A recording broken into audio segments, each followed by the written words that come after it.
الفتح وقاتل اولئک اعظم درجۃ من الذین انفقوا من بعد وقاتلوا وکل وعد اللہ الحسنى واللہ بما تعملون خبیر۔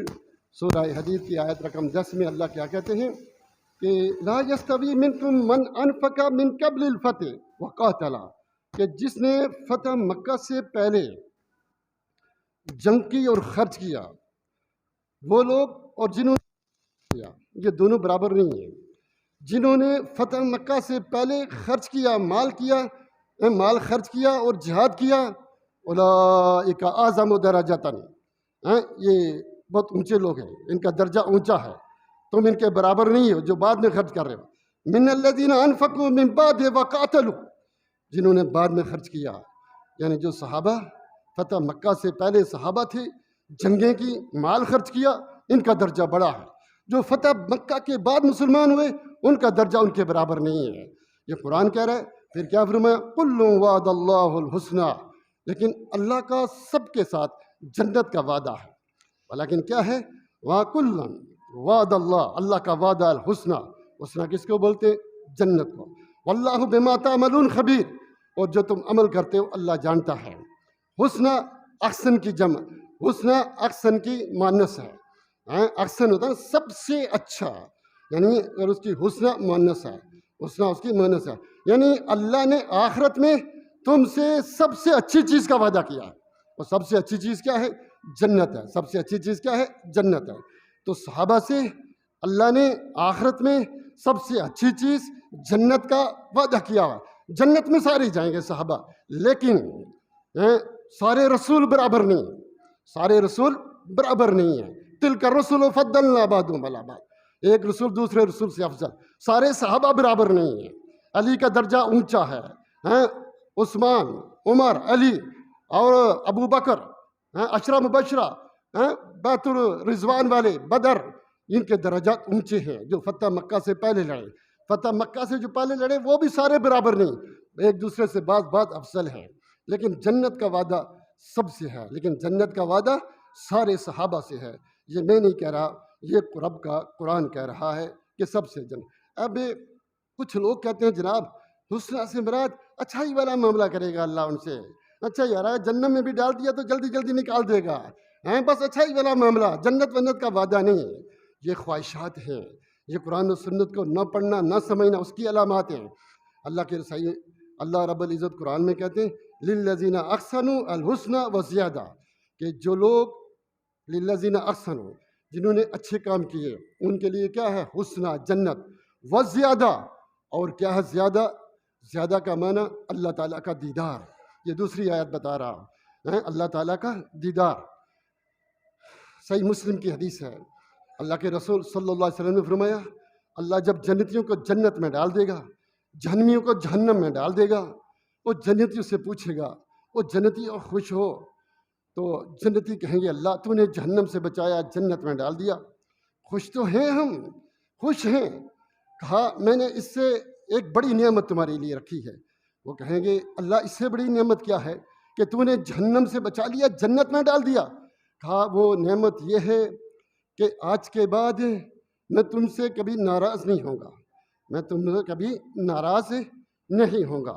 وہ دوبارہ سجدے میں چلے جائیں گے، دوبارہ سجدے میں چلے جائیں گے، پھر کہے گا اللہ او جنتیوں راضی ہو؟ کہا راضی نہیں تو اور کیا، اللہ تو نے جہنم سے بچایا، جنت میں ڈال دیا، اور پھر اس کے بعد کبھی تو آج کے بعد ہم سے ناراض نہیں ہوگا۔ اور پھر تیسری دفعہ فرمایا آج کے بعد تمہیں موت نہیں آئے گی، تو ہم راضی ہیں۔ اللہ کہے گا میں نے اس سے بھی بڑی ایک نعمت تمہارے لیے رکھی ہے۔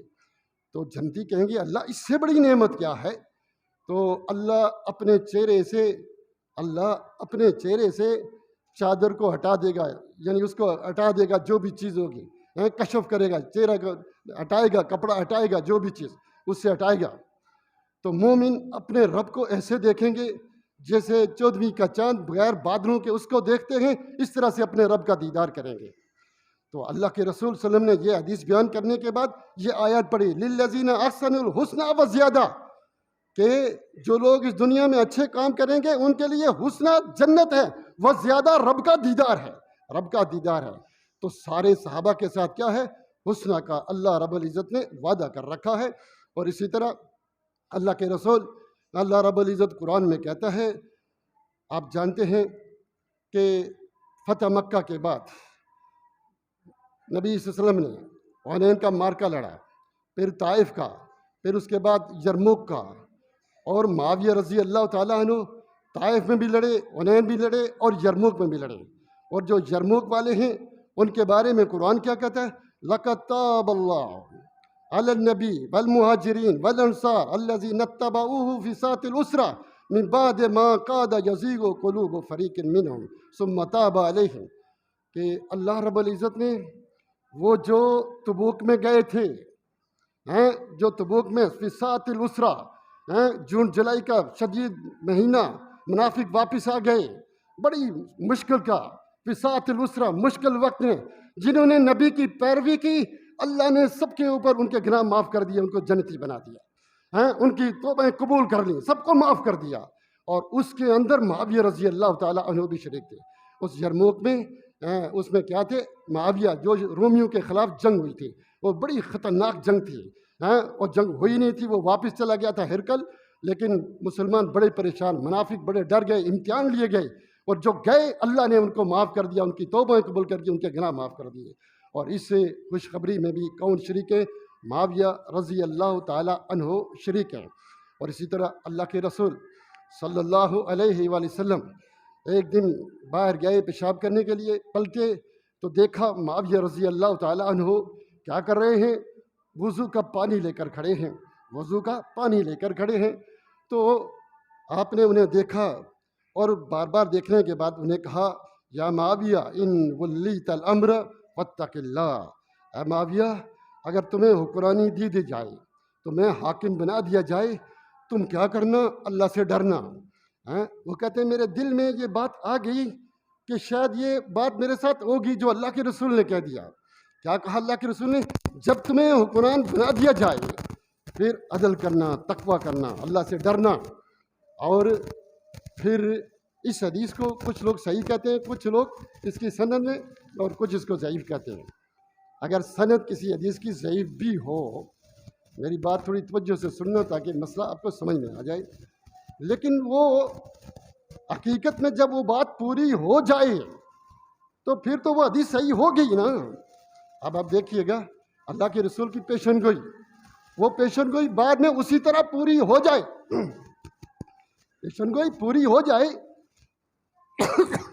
وہ حدیث اب سند کی محتاج نہیں رہی، کیونکہ جو اللہ کے رسول نے کہا وہ ہو چکا، پورا ہو چکا۔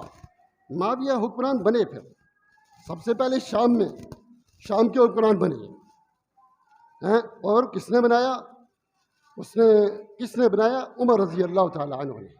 پھر عثمان رضی اللہ تعالیٰ عنہ نے اپنے دور حکومت میں سارے شام کا ان کو گورنر رکھا۔ پھر اس کے بعد مسلمانوں کے 19 سال خلیفہ بلا شرکت غیرے رہے، اور 64 لاکھ مربع میل آدھی دنیا کے حکمران رہے، 64 لاکھ بن گئے۔ اور اللہ کے رسول، صحیح بخاری کی ایک اور حدیث ہے، ساری حدیثوں کو سامنے رکھ کر معنی کیا جاتا ہے۔ صحیح بخاری کی ایک اور حدیث ہے، وہ کی حدیث کیا ہے کہ لا یزال الاسلام عزیزا الی 12 خلیفہ، یہ اسلام 12 خلیفوں تک ہمیشہ بڑی باعزت رہے گا، عزیز رہے گا، عزت والا اسلام غالب رہے گا۔ وہ 12 خلیفہ، ان میں سے ایک ابو بکر، ایک عمر، علی، ان کو ہٹا دیں اور حسن کو بھی لگا لیں، اگرچہ وہاں اختلاف ہے تھوڑا سا، 3 یا 4 ان کو ہٹا دیں، 8 یا 9 خلیفہ وہ بنو امیہ میں سے ہیں، 8 اور 9 خلیفہ بنو امیہ میں سے ہیں، جن کے بارے میں اللہ کے رسول نے کہا لا یزال الاسلام عزیزا الی 12 خلیفہ، کہ 12 خلیفوں تک اسلام بڑا زبردست رہے گا، حکمران رہے گا، وہ حکمران بھی بڑے اچھے ہیں، اور اسلام بھی زبردست رہے گا۔ بنو امیہ کے زمانے میں دیکھیں جتنی بھی مسلمانوں نے فتوحات کی ہیں، مشرق مغرب، شمال جنوب، ادھر اندلس کو فتح کر لیا، ادھر کیا، یہاں کہاں، پوری دنیا میں جتنی فتوحات ہیں کس کے زمانے میں ہوئی؟ بنو امیہ کے زمانے میں ہوئی۔ تو یہ جو حدیث کیا معاویہ کی بنو امیہ کی فضیلت پہ دلالت نہیں کرتی ہے؟ بخاری مسلم کی یہ حدیث کہ اسلام زبردست رہے گا؟ پھر اللہ کے رسول صلی اللہ علیہ وآلہ وسلم نے ارشاد فرمایا کہ یہ نبوت کا معاملہ رہے گا تمہارے درمیان جب تک اللہ چاہے گا۔ ابو داؤد ترمذی کی صحیح حدیث ہے، البانی صاحب نے بھی اس کو صحیح کہا، جب تک اللہ چاہے گا یہ نبوت رہے گی، پھر اللہ اس کو اٹھا لے گا۔ ثم یرفع اللہ، پھر اللہ اس کو اٹھا جائے گا۔ ثم تکون خلافہ علی مناج نبوہ، پھر خلافت آئے گی نبوت کے طریقے پر، پھر خلافت آئے گی نبوت کے طریقے پر، جیسے نبی نے حکمرانی کی ایسے ہی میرے بعد خلافت آئے گی، وہ بھی میرے طریقے پر، نبوت کے طریقے پر حکمرانی ہوگی۔ پھر یہ بھی رہے گی جب تک اللہ چاہے گا، پھر اللہ اس کو اٹھا لے گا۔ ثم تکون ملکن و رحمہ، پھر بادشاہت آئے گی۔ کون سی بادشاہت؟ ملکن و رحمہ، وہ بادشاہت جو رحمت والی ہے، وہ بادشاہت جس کو اللہ کے رسول وما ینطق عن الہویٰ ان ہوا الا وحی یوحیٰ، وہ رسول جو اپنی مرضی سے نہیں بولتا تب ہے جب رب العالمین بولنے کا کہتا ہے۔ وہ کہہ رہے ہیں کہ پھر کون سی بادشاہت آئے گی؟ ملکن و رحمہ، وہ بادشاہ جو رحمت والی ہے، بادشاہ جو رحمت، جس کو اللہ کے رسول یہ کہیں کہ وہ بنو امیہ کی حکمرانی رحمت والی ہے، ہم اس کو کہیں کہ وہ کافر تھے، ان کی فضیلت میں کچھ ہے نہیں، وہ یہ ہیں وہ یہ ہیں، ہمیں اللہ سے ڈرنا چاہیے۔ اسی طرح ابو داؤد کی ایک اور حدیث ہے، اس کے دوسرے الفاظ ہیں ثم تکون ملکن آزن، پھر بادشاہت ہوگی کاٹنے والی۔ آزن کا کیا معنی ہے؟ آزن کے دو معنی ہیں، آزن کے دو معنی۔ آزن اس جگہ کو بولتے ہیں جہاں پانی ہو، اس کے ارد گرد جو زمین ہوتی ہے، اس پانی کی وجہ سے جو سبزہ گھاس پھوس، جو درخت، جو چیزیں ہوتی ہیں وہ بڑی تیزی سے نشو و نما پاتی ہیں، وہ بہترین ہوتی ہے، اس کو بولتے ہیں آزن، اور اس کو بھی بولتے ہیں کاٹنے والی۔ تو اس کے دو معنی ہیں۔ اب یہ بنو امیہ کی حکمت ہے، اس کو آزن کا لفظ بولا گیا، اور اس کے لیے رحمتن کا لفظ بولا گیا۔ آزن کے دو معنی، ایک ہے رحمت والی یعنی گھاس پھوس، عزت والی، اچھی چیز، ایک کاٹنے والی۔ تو یہ آزن رحمتن کا معنی اور آزن، یہ دونوں بنو امیہ پہ فٹ بیٹھتے تھے، اس لیے کہ رحمت والی وہ مسلمانوں کے لیے تھی۔ رحمت کس کے لیے؟ مسلمانوں کے لیے، کافروں کے لیے، منافقوں کے لیے، خارجیوں کے لیے، مسلمانوں کے دشمنوں کے لیے وہ کاٹنے والی تھی۔ اس نے مشرق و مغرب میں کافروں کے تخت و تخت الٹ کے رکھ دیے، ہر طرف اسلام کا غلبہ کر دیا، مسلمانوں کے لیے رحمت بن گئی، کافروں کے لیے وہ کاٹنے والی عذاب بن گئی۔ اس لیے میرے بھائیوں، میرے دوستوں، غلط معنی، غلط ترجمہ نہیں کیا کرو۔ ہمیشہ ایک حدیث کا جب ترجمہ کریں تو باقی حدیثوں کو سامنے رکھیں، باقی آیات کو سامنے رکھیں، پھر اس کا معنی کریں، وہ معنی صحیح ہوتا ہے، اپنی مرضی کے غلط معنی نہ کیا کریں۔ اللہ کے رسول صلی اللہ علیہ وسلم کی حدیثیں ہمارے سامنے ہیں۔ اب دیکھیے، یہ آیات میں نے آپ کے سامنے رکھیں، حدیثیں سامنے رکھیں، وقت اجازت نہیں دیتا اختصار کے۔ عمر بن خطاب رضی اللہ تعالی عنہ، آپ جانتے ہیں وہ کیسے حکمران تھے، ان کے بارے میں عدل و انصاف دنیا کیا کہتی ہے۔ کہنے والے نے کہا کہ آپ جب بھی کسی کو حکمران بناتے ہیں تو اس کو 4-5 مہینے سے زیادہ ٹکنے نہیں دیتے، معزول کر دیتے ہیں، ہٹا دیتے ہیں۔ لیکن یہ معاویہ جب سے آپ نے شام کا حکمران بنایا ہے، اس کو آج تک آپ نے ہٹایا نہیں، اس کی کیا وجہ ہے؟ تو وہ کہتے ہیں انہو مصلح والمصلح لا یغیر، یہ تو اصلاح کرنے والا ہے، یہ تو امت مسلمہ کے لیے خیر ہے، اس کو کیسے میں ہٹاؤں؟ کون کہہ رہا ہے؟ عمر رضی اللہ تعالی عنہ۔ لوگ آپس میں بیٹھ کر باتیں کرتے رہتے ہیں، جیسے نوجوان چھوڑتے رہتے ہیں باتیں، وہ جی کسریٰ کا بادشاہ بڑا تھا، وہ روم کا بادشاہ بڑا تھا۔ تو یہ بات عمر رضی اللہ تعالی عنہ کو پتہ چلی، تو انہوں نے کہا تذکرون دہا کیسر و کسریٰ و فیکم معاویہ، تم کیسر و کسریٰ کی ذہانت کے تذکرے کرتے ہو اور تمہارے درمیان معاویہ جیسی شخصیت موجود ہے۔ الاستیاب، اسد الغابہ، الاصابہ، صحابہ کے اقوال وہاں جا کر دیکھ لیں۔ عبداللہ ابن عمر رضی اللہ تعالی عنہ سے کہ کسی نے پوچھا تو انہوں نے سیدھا جواب دیا، انہوں نے کہا معاویہ سے بڑا حکمران اس سے کسی انسان نے دیکھا ہی نہیں، معاویہ سب سے بڑا حکمران ہے اللہ کے رسول صلی اللہ علیہ وسلم کے بعد۔ تو کہنے والے نے کہا بھلا عمر بھی نہیں؟ کہا خلفائے راشدین افضل ہیں، اس لیے کہ وہ صحابی ہیں، عشرہ مبشرہ ہیں، لیکن جہاں تک سرداری حکومت کا تعلق ہے معاویہ سے بڑا حکمران پیدا ہی نہیں ہوا۔ اور یہی بات عبداللہ ابن عباس نے بھی کہی، یہی بات کس نے کہی؟ عبداللہ ابن عباس نے بھی کہی۔ تو اس لیے میرے دوستو، جو معاویہ رضی اللہ تعالیٰ عنہ کے بارے میں ہم بات کریں تو ہمیں تھوڑا سا اللہ کے سے ڈرنا چاہیے کہ جو منہ میں آئے وہ بات کرنا شروع ہو جائے، ایسا نہیں ہے۔ بلکہ بخاری کا جب تذکرہ آیا، وہاں حدیثیں لائی گئیں، تو امام بخاری نے باب باندھا ذکر و معاویہ بن ابی سفیان۔ تو اس میں جو علی مرزا صاحب ہیں وہ یہ کہتے ہیں کہ امام بخاری بھی معاویہ کو اچھا نہیں سمجھتے تھے، اس لیے کہ جب ذکر کیا باب باندھا تو کیا باب باندھا؟ باب و ذکر و معاویہ باب و ذکر و معاویہ رضی اللہ تعالیٰ عنہ۔ یہ نہیں کہا باب و فضل و معاویہ، معاویہ کی فضیلت نہیں کہا، بلکہ کیا کہا؟ معاویہ کا ذکر۔ اس سے پتہ چلا کہ اب بخاری بھی پسند نہیں کرتے تھے کس کو؟ معاویہ رضی اللہ تعالیٰ عنہ کو۔ حالانکہ جب دل میں خرابی نہ ہو تو یہ مسئلہ بالکل واضح ہے۔ وہ مسئلہ اس طرح واضح ہے کہ انہوں نے شروع میں جو کتاب کا باب باندھا وہ اس طرح باندھا ہے کہ کتاب فضیلت اصحاب النبی صلی اللہ علیہ وسلم، کہ وہ کتاب کیا ہے؟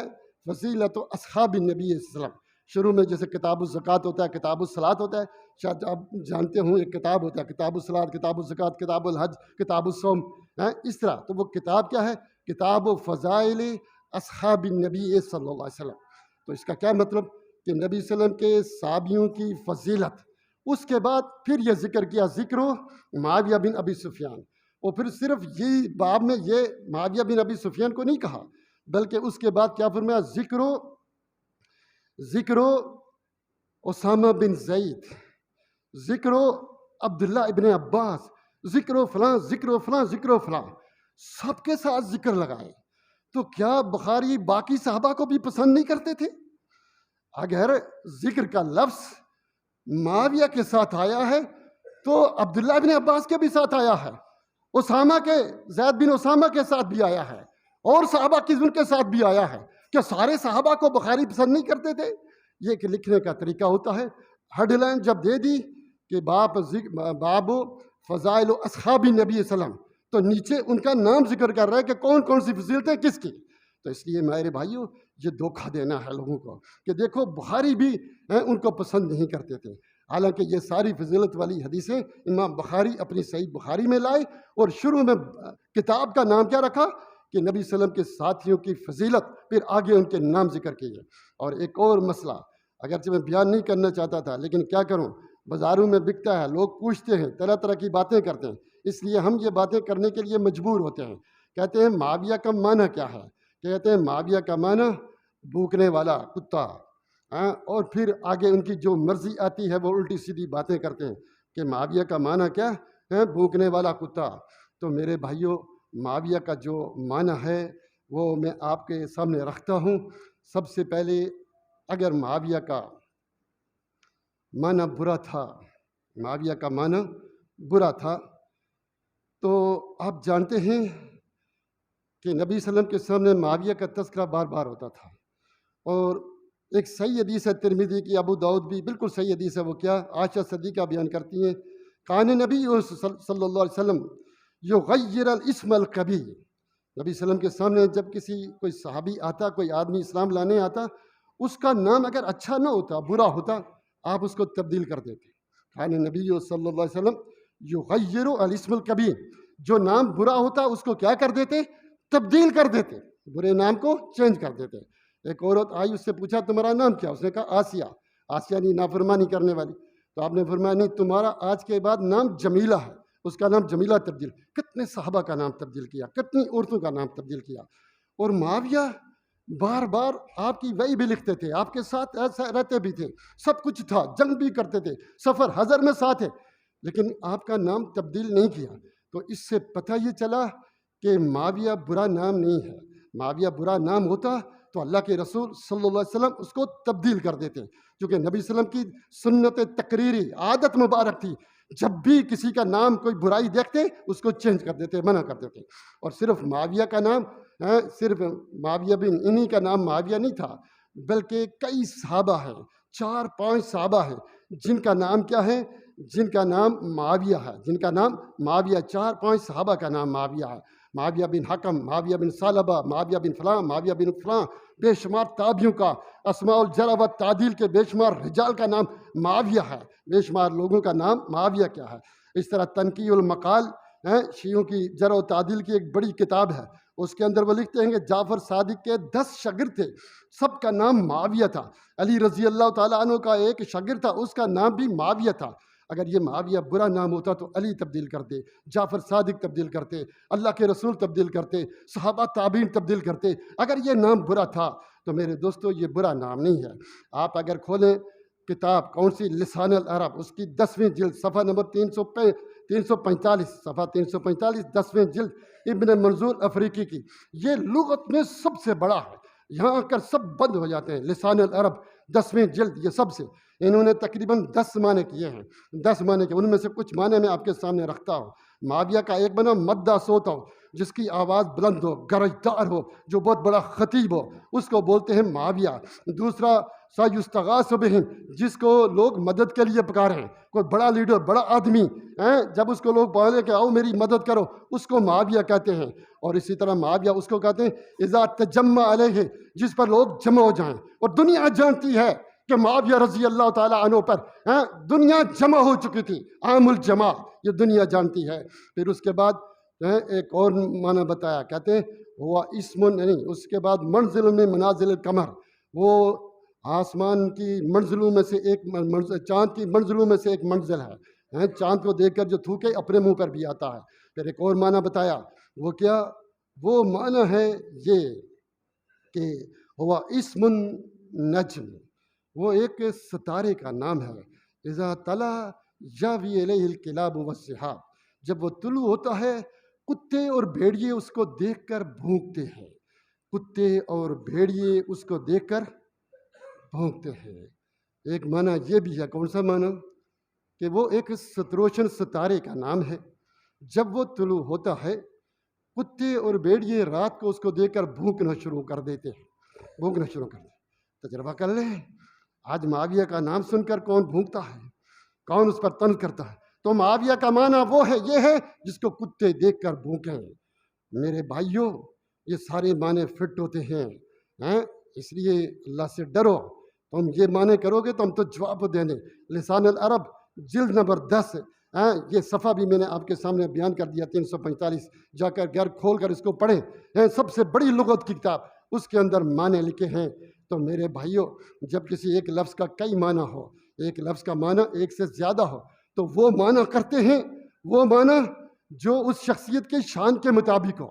اس شخصیت، مثلا کوئی کہے، یہودیوں نے کہا ان اللہ فقیر ونحن اغنیاء، اللہ فقیر ہے ہم غنی ہیں، کیونکہ اللہ ہم سے قرض مانگتا ہے۔ تو کیا یہودیوں نے جو یہ معنی کیا من یقرض اللہ قرضا حسنا، کہ اللہ فقیر ہے، مان لیں ہم؟ نہیں مانیں گے۔ کیوں؟ کہ یہ معنی بے شمار آیات اور حدیث کے خلاف ہے۔ کیوں؟ یہ معنی اللہ کی شان کے خلاف ہے۔ کوئی کہے ووجدک ضالا فہدی، اے نبی آپ نے آپ کو ضالن پایا، ضالن گمراہ کو بولتے ہیں، اور وہ کہے نبی گمراہ تھے، کیا ہم مانیں گے؟ نہیں، اس لیے کہ یہ معنی نبی کی شان کے خلاف، بے شمار آیات اور حدیث کے خلاف۔ اس طرح معاویہ کا اگر ایک لفظ کے کئی معنی ہوں، وہ معنی کریں گے جو دوسری اور آیات اور حدیث کے خلاف نہ ہو، اور وہ معاویہ کی شان کے مطابق ہو، وہ معنی کیا جاتا ہے۔ اور اگر یہ معنی برا ہوتا، نبی صلی اللہ علیہ وسلم تبدیل کر دیتے، نبی نے تبدیل نہیں کیا، تو پتہ یہ چلا، معنی یہ ہوا کہ معاویہ نام بالکل صحیح ہے، یہ جو معنی کرتے ہیں یہ غلط ہے۔ اور اگر ہم ڈکشنری کھول کر بتائیں تو سارا کیس ان کے گلے پڑ جائے گا کہ معاویہ کا معنی یہ ہوا، جس کو دیکھ کر آگے آپ زیادہ سمجھدار ہیں، کتے بھونکنا شروع ہو جائیں تو کون بھونکتا ہے اس کے اوپر، آپ خوب زیادہ جانتے ہیں۔ اس لیے میرے بھائیوں، میرے دوستوں، جب انسان اللہ سے ڈرے، امام باقر بہار الانوار میں صحیح سند کے ساتھ یہ بات ثابت ہے، وہ کہتے ہیں کہ حسن نے اس امت کے لیے جو کام کیا وہ اتنا اچھا کام ہے کہ جس چیز پر سورج کبھی طلوع ہوا ہے یا ہوگا، اس چیز سے وہ کام افضل ہے جو حسن نے اس امت کے لیے کیا۔ وہ حسن نے اس امت کے لیے کیا کام کیا کہ معاویہ کے حق میں صلح کر لی، معاویہ کے حق میں صلح کر لی۔ معاویہ کے حق میں صلح کرنا، امام باقر کیا کہتے ہیں؟ یہ اس امت کے لیے اتنا بڑا اچھا کام ہے کہ اس سے بڑا اچھا کام کوئی ہے ہی نہیں، کوئی ہے ہی نہیں۔ وہ کام کیا تھا؟ اللہ کے رسول نے فرمایا تھا ان ابنی ھذا سید، میرا یہ بیٹا سردار ہے، میرا یہ بیٹا سردار ہے۔ سیصلح اللہ علی یدیہ من الطائفتین عظیمتین من المسلمین، آن قریب اللہ رب العزت اس کے ہاتھ پر مسلمانوں کی دو عظیم جماعتوں کے درمیان صلح کرائے گا۔ کس کی جماعتیں؟ من المسلمین، بخاری مسلم کی حدیث ہے، مسلمانوں کی دو عظیم جماعتوں کے درمیان صلح کرائے گا۔ یہ اتنا بڑا اچھا کام کرے گا۔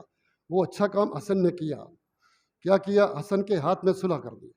اگر حسن نے معاویہ کے ہاتھ میں صلح کر دی، اگر معاویہ مسلمان نہیں تھا، کافر تھا، منافق تھا، جیسے تم لوگ کہتے ہو، وہ ایک برا تھا، اس کی کوئی فضیلت ثابت نہیں، اس کے لیے یہی فضیلت کافی ہے کہ حسن نے اتنی بڑی نیکی کی کہ ان کے ہاتھ میں بیعت کر لی، ان کے ہاتھ پر بیعت کر لی۔ اور یہ اتنا اچھا کام ہے کہ اللہ کے رسول نے کہا کہ اس کی وجہ سے حسن سردار بن گئے، حسن سردار۔ اور اگر وہ باغی ہے، برا ہے، تو پھر باغیوں سے تو قتال کرنا ہے، لڑنا ہے، جنگ کرنی ہے، وہ باغیوں کو مارنا ہے۔ لیکن یہاں صلح کرنے کی فضیلت بیان کی جا رہی ہے۔ تم کہتے ہو کہ معاویہ کے حق میں کوئی حدیثی ثابت نہیں ہے، کوئی فضیلتی ثابت نہیں ہے۔ اللہ کا ڈر نہیں ہے، اللہ کا خوف نہیں ہے، تقوی نہیں ہے۔ میرے بھائیوں، یہ صرف ایک بغض ہے، ایک حسد ہے۔ میں نے انشاءاللہ اگلے خطبے میں بڑی تفصیل سے، میری آج طبیعت بھی صحیح نہیں تھی، بڑی مشکل سے آپ کو خطبہ دیا، اگلے جمعے میں، کہ معاویہ فی باغیہ تقتلو عمار تقتلو فی باغیہ، عمار کو فی باغیہ قتل کرے گی، اس کی پوری تشریح کروں گا۔ اور انشاءاللہ اگر ٹائم بچ گیا تو یہ بھی بتاؤں گا کیا معاویہ ممبروں پر حکم دیتے تھے کہ وہ علی کو لعنت کریں، علی کو گالیاں دیں، اس کی بھی وضاحت کروں گا۔ یہ باتیں میں اس لیے وضاحت کرنا چاہتا ہوں کہ آپ باہر جاتے ہیں، ایک صحابی کے بارے میں آپ الٹی سیدھی باتیں کرتے ہیں۔ امام مالک رحمۃ اللہ علیہ کہتے ہیں، امام مالک کہتے ہیں کہ جتنا بڑا، اگر کوئی شخص امیر معاویہ کو برا بھلا کہتا ہے، یہ اتنا بڑا جرم ہے جتنا کوئی ابو بکر اور عمر کو برا بھلا کہے۔ یہ اتنا بڑا جرم ہے جتنا کوئی ابو بکر اور عمر کو کیا کہے؟ برا بھلا کہے۔ یہ اتنا بڑا جرم ہے سوائے کہ مرسلہ۔ آپ امام شافعی، امام مالک، امام محمد، جتنے بھی ہیں ائمہ دیکھ لیں، صحابہ، تابعین، تبع تابعین، سارے متفق ہیں کس کے اوپر؟ معاویہ رضی اللہ تعالیٰ عنہ کی صحابیہ میں۔ عمر بن عبدالعزیز کے بارے میں پھر بتاؤں گا، کہتے ہیں انہوں نے کبھی کسی کو مارا نہیں، لیکن ایک آدمی نے گستاخی کی، برا بھلا کہا معاویہ کو، اس کو درے مروائی کہ تم نے اتنا بڑا جرم کیا ہے کہ معاویہ کو برا بھلا کہا ہے۔ تو میرے دوستو، معاویہ صحابی رسول ہے، اور ان کے زمانے میں مسلمانوں کو جو فائدے ہوئے، صرف وہی جو آنکھیں بند کر لے سورج کے ہوتے ہوئے، کہتا مجھے کچھ نظر نہیں آتا، صرف وہی کہہ سکتا ہے، ورنہ قرآن و سنت بھرا پڑا ہے کس کے؟ معاویہ رضی اللہ تعالیٰ عنہ کی فضیلت سے۔ وآخر دعوانا الحمدللہ۔